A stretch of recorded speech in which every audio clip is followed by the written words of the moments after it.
This morning, Elon Musk causing quite a bit of a stir, a Twitter, if you will, yesterday. Now facing a backlash from Twitter employees over his online criticism of one of the company's executives. Musk tweeting Wednesday an image questioning the political bias of Twitter's top lawyer, leading some of his followers to post vulgar messages to her in response. According to the Wall Street Journal, Twitter employees asked in internal message discussions whether that move breached the terms of the deal to buy the company. The Journal saying the employees also questioned the silence of former CEO and co-founder Jack Dorsey, who relied on this lawyer to navigate issues around content and moderation. Joining us right now is Tisdale Neely, Harvard professor, a business professor in business administration and senior administrative dean and faculty and research, and also Alan Garino, Korn Ferry vice chairman, and CNBC's John Fort, all with us this morning. Tisdale, tell me what do you think of this situation? I have to say, I mean, I'm not surprised that Elon is doing this, but I am surprised, and the whole thing seemed in bad faith.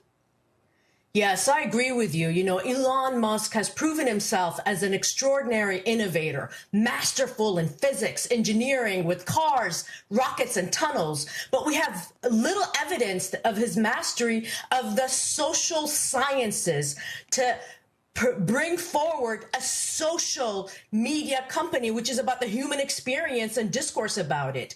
And you're right, poking at their top lawyers and poking at their work model, critiquing their stance on free speech, whether right or wrong, at this early stage would freak out any employee today.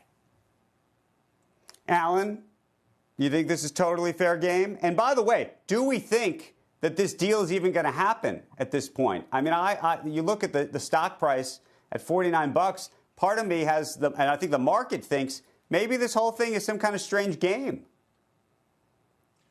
You know, Andrew, when this news broke, a lot of people were thinking about the financial mechanics of the deal. We were thinking immediately about what we would the talent aspects of the deal, and our prediction was because purpose is why people go to work today.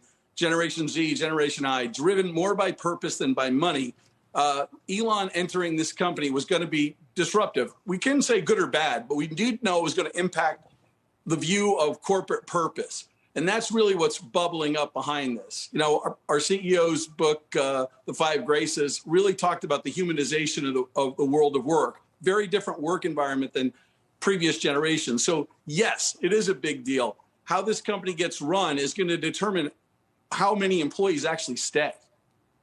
Well, maybe he doesn't want them to stay. So that's the other part of this. John, what do you make of this?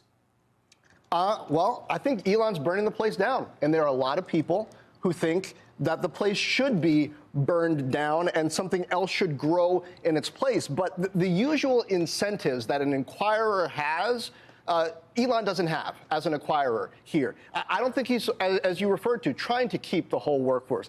I wouldn't be surprised if part of Elon isn't sure he wants to actually be responsible for Twitter, because he might not like Vijaya. He might not like this lawyer, but he's going to need some lawyers. What lawyer is going to want to go work for Elon right now? I mean, probably if you talk to the lawyers who have to work for Elon at various companies,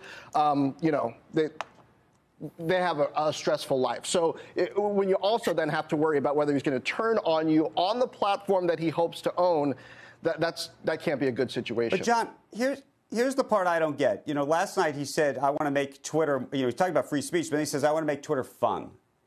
And what I just don't understand is, to me, the easiest way for him to make it fun is to model grace and empathy and to tell his followers to have some sense of civility towards others.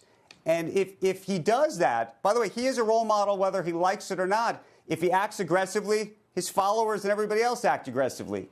If he acts with civility and tells people he wants it to be a town square where people can have conversations and not feel like they're going to be made fun of and all of those types of emotions, he could actually have a great business. And I don't understand why he's pursued this tact.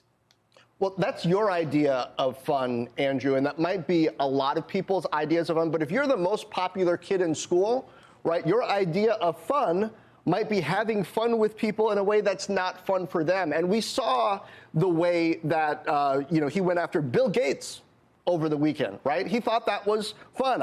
I'm not sure Bill Gates thought it was as fun, but this is what Elon wants people to feel freer to do, for it not to be as buttoned down. He thinks that's what Twitter's for, and if he owns it, then that's what Twitter will be for.